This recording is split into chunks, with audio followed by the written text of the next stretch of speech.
What's going on, everybody? Welcome back to another episode of the Locked On Pitt Podcast, your daily podcast for the Pittsburgh Panthers, part of the Locked On Podcast Network, your team every day. And folks, we have plenty to talk about today. Pitt football gets a big commitment over the weekend in Jerrod Bub Means, the Louisiana Tech transfer, a wide receiver. We'll talk about what that means, why they did this, and what this could actually mean, why I think this says something about the overall philosophy of Pat Narduzzi, but we're also going to talk a little bit about Tiquan Underwood and the recruiting he seems to be doing because, folks, it seems big time right now. We'll also break down Pitt baseball's resume in terms of what they are looking at right now at the NCAA Tournament. Where do they stand? We'll talk about that all coming up today on the Locked On Pitt Podcast.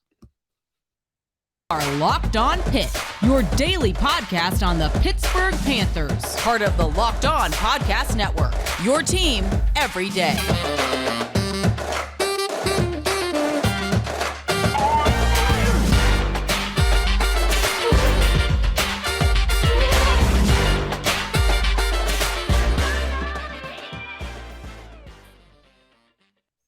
Welcome back to the Locked On Pitt Podcast, everybody. As always, thank you for making the Locked On Pitt Podcast your first listen every day. If you are watching this, and you make sure to like, comment, subscribe, do all that great stuff. Turn on the notification bell. If you are listening to this, make sure to leave some feedback. Always appreciate as much feedback as possible from you great folks out there. Now, folks, today we have a few things to discuss, but first and foremost, Pitt football getting another transfer here kind of came out of nowhere.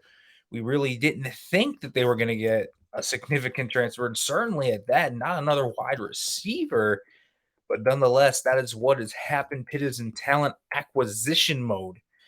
And as you look at it right now, these talent acquisitions that they continue to make, Tyler Wiltz, Konata, Mumpfield, Keaton, Slovis, Shane Simon, plenty of transfers coming into the program this year, and plenty of them going to get some playing time on this team. And you're going to see that Pitt, they are trying to get as many quality players as they can. And it seems like they don't really care what position it is.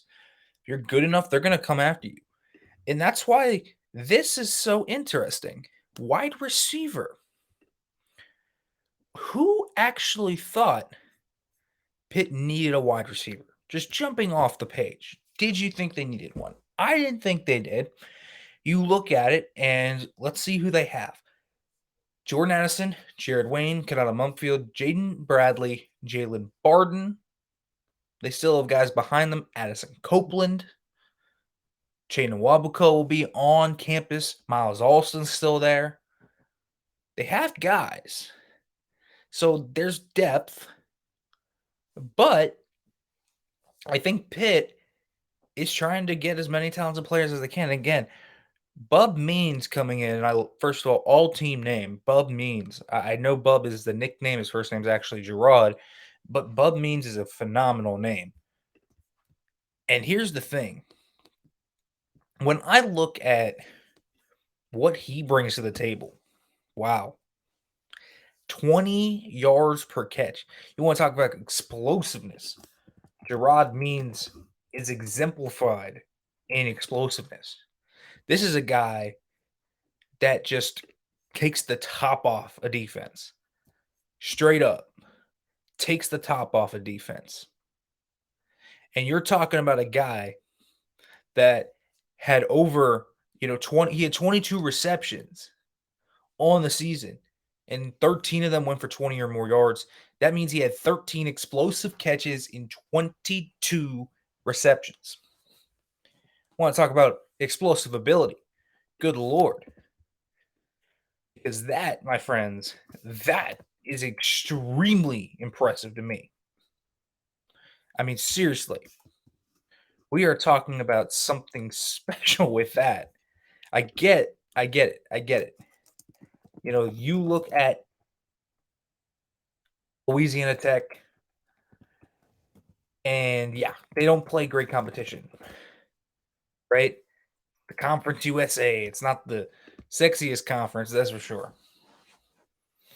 But that's impressive regardless. And the speed is there. Coming out of high school, ran a 4.44 40 at 6'2", 215. That's good stuff. That's college level ready frame, and that is elite speed at 6'2". And Pitt's had guys like this in the past because you look at what he brings to the table, what Jerrod Means brings to the table, Bub Means, and you immediately see that explosiveness, understanding how to stack guys. That's the biggest thing. He understands how to stack guys. He understands how to win at the line of scrimmage. You saw teams get physical with him this year, and he improved on his press coverage skills. Working against press, learned how to use his hands, learned how to really become more of a technician. Now, I think he's still a little tight in the ankles, so I don't love his change of direction right off the rip. So I think running routes is never going to necessarily be his MO, and I would say that because you need that fluidity. You need that special change of direction to become such a great route runner. Konata Mumpfield has elite feet, elite change of direction. Now, I think Means has the explosiveness to do it, but he has this tightness all around his lower half that's going to inhibit him to a degree. And so that's why I think we should reel this in just a little bit in terms of expectations. But it's undeniable that the stuff he has. He has great ball skills. He has really good body control. And every time you watch him play, he's making plays against press coverage, and that's not an easy trait to find. And Pitt is finding guys that can be press, and I love that. They are finding guys that can play up on the line or off it. And I think where you actually see Means play is in that Z slot role. But another guy that can go up and climb the ladder as well and really showcase some fantastic ball skills and can make these contested catches. He's not just a guy that's going to burn by you. If he has to, he will go up over you. And I think that's very important. Very, very important. Because here's the thing.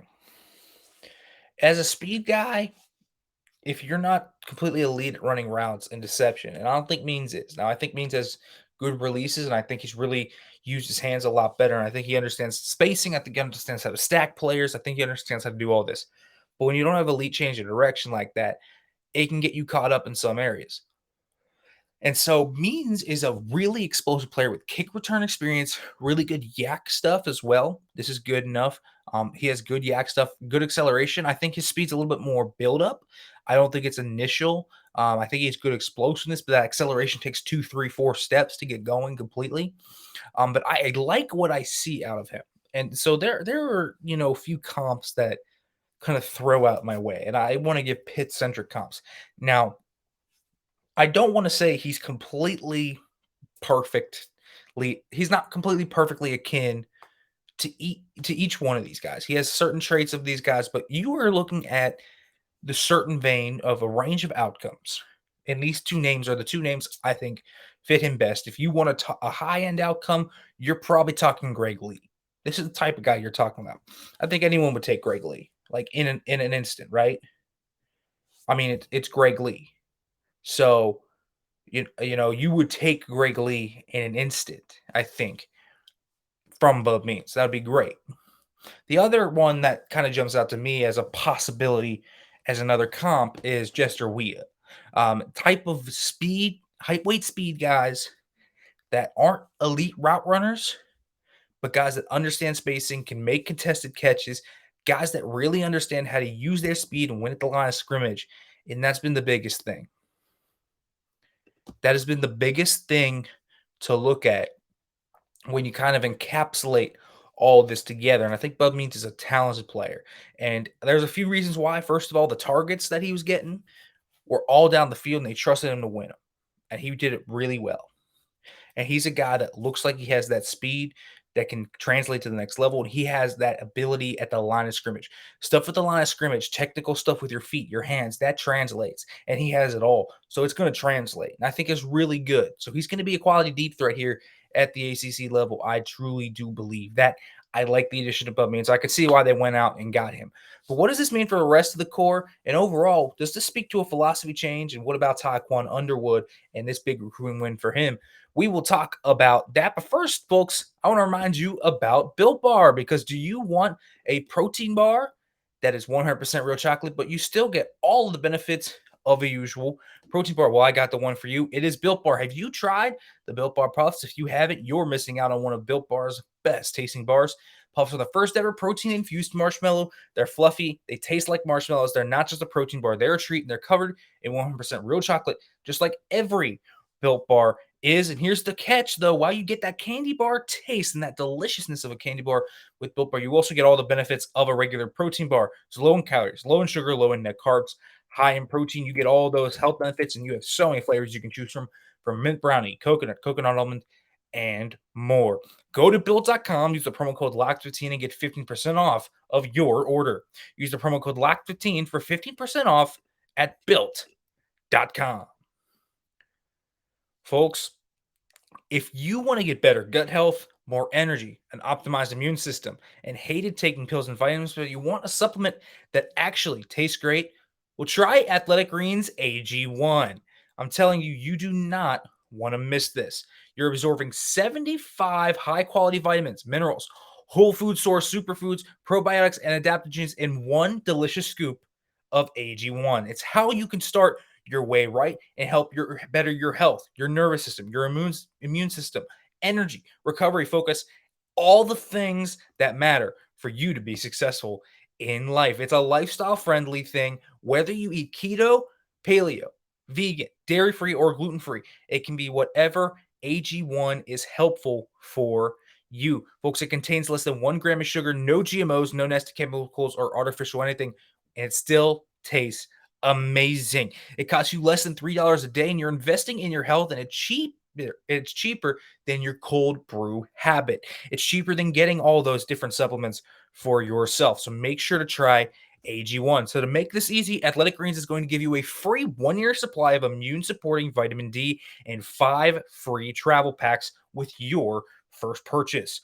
All you have to do is visit athleticgreens.com/college. Again, that is athleticgreens.com/college. Take ownership over your health and pick up the daily nutritional insurance. All right, folks, welcome back to the Locked On Pitt podcast as we're continuing to talk through here a little bit about this commitment of Bub Means to come to the program. And this one is extremely interesting to me because it signals a few things. First of all, why did they add him?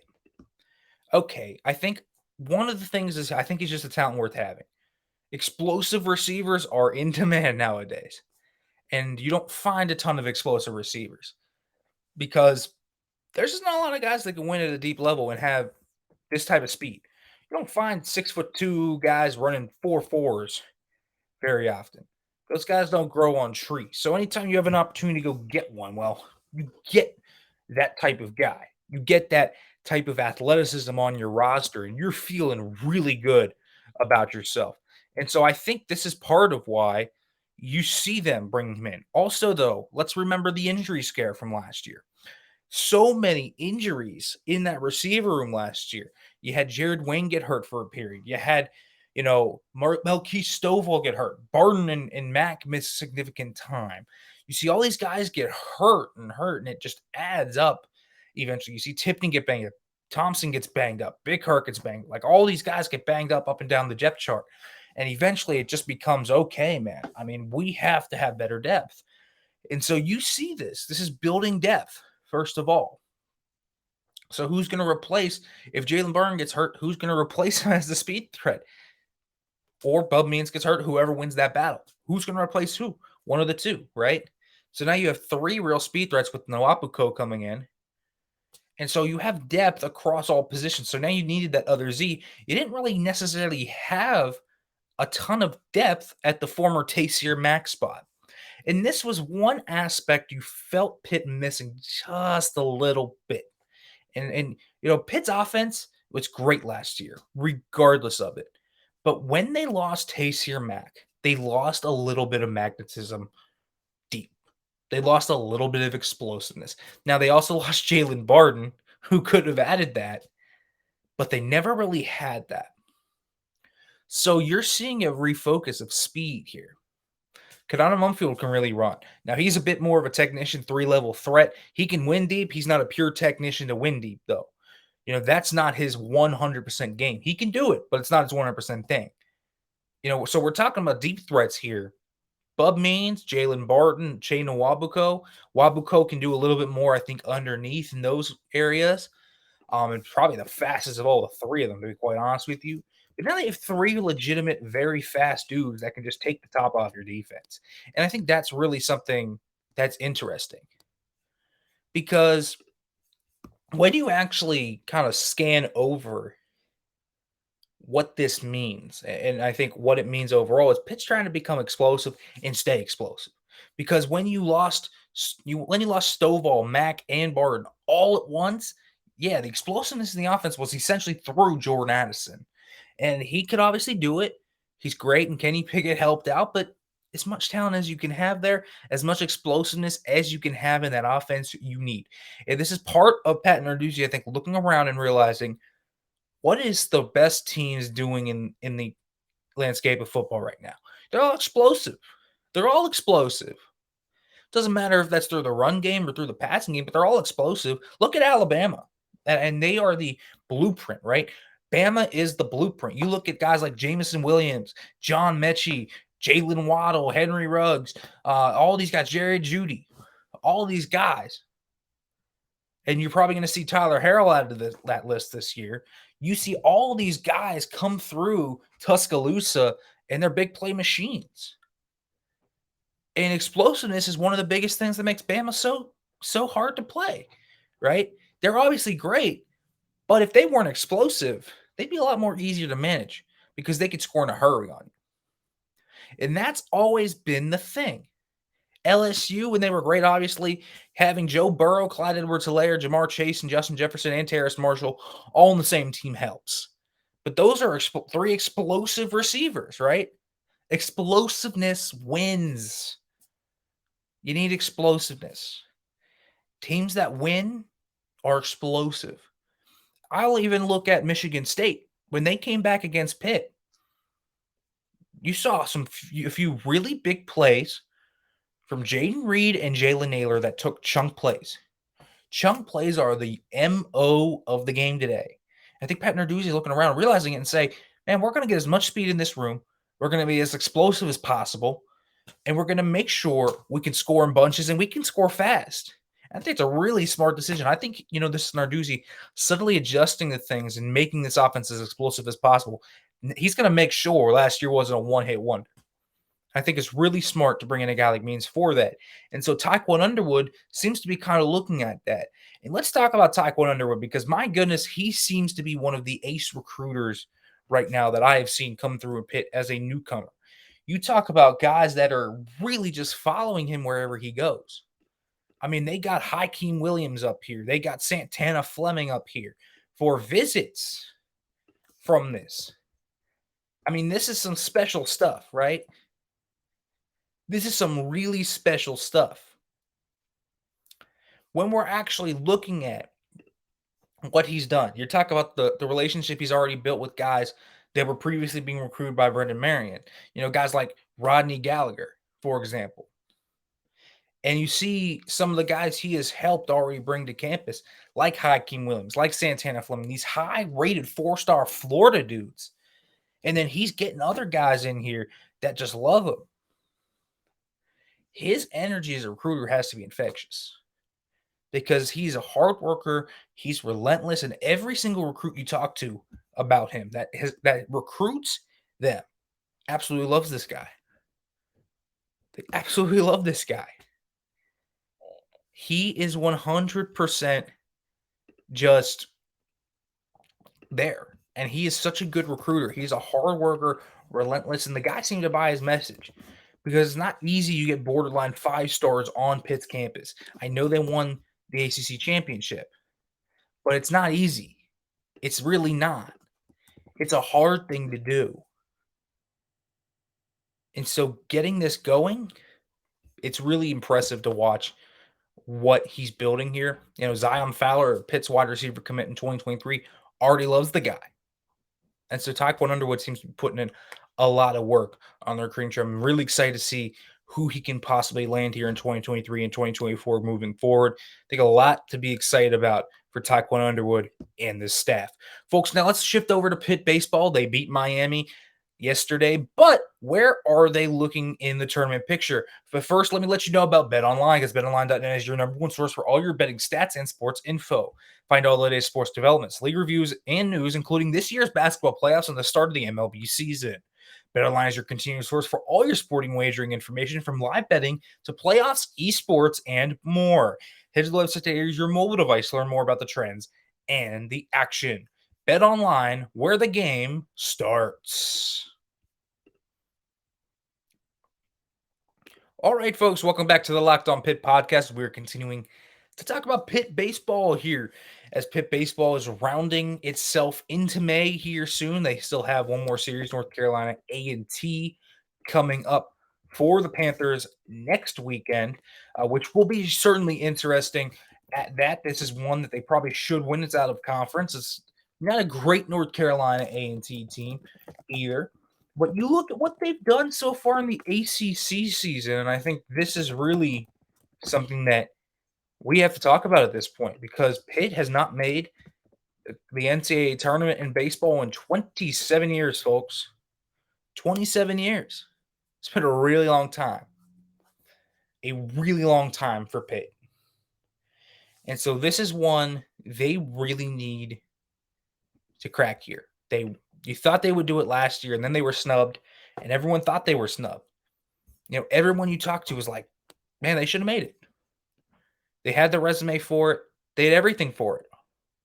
And so the fact that they didn't make it, it's a real bummer. It's a real bummer.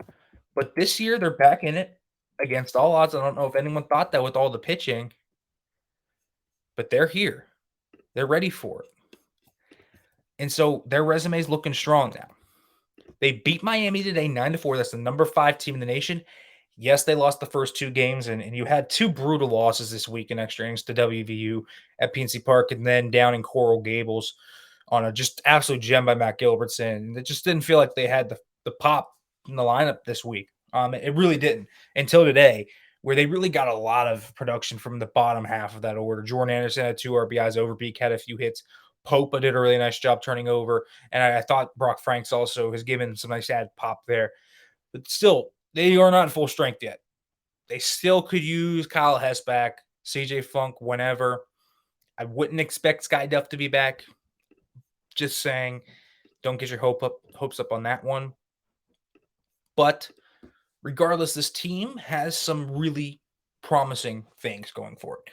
Tommy Tavares continues to hit the cover off the baseball. Tatum Lemons is a stud. All this is true. And they have 2 really good stars in Corcoran and Gilbertson. Now, that third starter is going to have to be figured out. Logan Evans has not been good recently. And Jonathan Batista and Tyler Kennedy have looked solid in recent weeks. So maybe you shake that up. We'll see. The bullpen still isn't super deep. Baron Stewart's kind of having to shoulder the brunt of everything. And so that's something to really think about as well.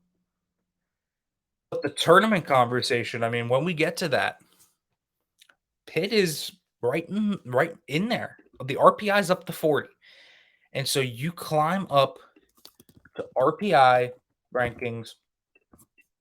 And at this point, Pitt's looking solid. Having that 40th RPI, it's a good number. A really good number for Pitt. And having that overall is going to help them as they try to surge forward, right? So now being all the way up to 40, you have a program that continues to just rise. They have risen every single step of the way. Every single step of the way. Pitt has continuously gone up, up, up, and up. This is a team that has to feel really good about where it is. 10-10 in the ACC, 6-6 against the top 25 teams, 9-10 against, quadrant 1 teams is what it is. You wish you were a little bit better than 6-4 against the Q4 teams. Strength of schedule, though, is at 27, so that's working in their favor. But they have some really good things working for them. and some of their wins. They have some really big Q1 wins. And this is where Pitt's going to have the benefit of the doubt, because when you look at their 40 RPI, not many teams can match this resume. 9 Q1 wins is really high for them, and they have opportunities to pick up more of those. They have plenty of opportunities to pick up even more of those. They're going to have opportunities to pick up wins against Notre Dame, for example, who ranks number 2 in RPI. They just picked up a win against the number 7 RPI team. They won the series against number 17 RPI Virginia. So they have won against some really good teams. They took a win from number 23 RPI Virginia Tech. So they have a win against number 33 West Virginia. Louisville is one above them at 39. They won that series as well. So Pitt has a few things working for them. The resume, the quadrant 1 wins are really impressive. That's going to be something that has to, in my opinion, work in their favor. And you also look at what we just said. A win over the number 5 team, a win over the current number 8 team, series wins over the 11th and 16th ranked teams in the nation, and a win over West Virginia, who is right there with that. And so this is really looking like a team that, if they take care of business, and now they have to take care of business, this is the path they have to take. They have to beat NCAA. They have to take care of business against Duke. You would like for them, if possible, Pitt, their schedule against Notre Dame, it's a little rough. I understand it. They're going on the road to South Bend. That's not going to be an easy series. They also play Oakland's. You would like Pitt to win those games. But they go on the road, play 3 against Notre Dame. Would like to see them win that series, but taking one of them would work there. They also go to Morgantown. Would like to see them win that one. They have to take care of business against Penn State. And then you play Georgia Tech, and you feel like Pitt should hopefully take that one too, 2-1. And so Pitt, at the end of this, very possible if they go 2-1, 1-2, 2-1, something like that, that would leave them in a very interesting situation, because that would leave them at the current time at 15 and 14 in conference. And so that would put them above 500, depending on who they beat, who they lose to. You can slot in quadrant 1, whatever, but their RPI would probably be pretty high. They have an opportunity to really jolt this RPI up as far as into the top 20 if things go right for them. And so Pitt has a lot of opportunities to win. They need to get healthy. They have a few things to work for, but their resume keeps getting better. And this could really be the year that Pitt cracks that case and makes the NCAA tournament. After everything happens, obviously they still have stuff going for them in the ACC tournament, so they could potentially showcase there and add a little bit more to their resume. Probably should add a little bit more to their resume, but this is a team that could really make some noise and I think could make that NCAA tournament. I think it could. They are putting themselves into a really nice position here as May comes right around the corner. All right, folks, as always, thank you for listening to the Locked On Pitt podcast. We'll be back talking Kenny Pickett this week. It's draft week, so it is Kenny Pickett week, of course. It'll all be there, folks. We will talk to multiple NFL teams. I will talk to you about guys from the Locked On podcast network with these NFL teams respectively. We will talk about Kenny's fits. We will talk about all of that. It's coming up. I will talk about where I think he ends up going. We will do everything possible to cover Kenny Pickett's journey to the NFL draft this week. It's all coming up on the Locked On Pitt podcast, folks. As always, thank you for listening. And as always, hail to Pitt.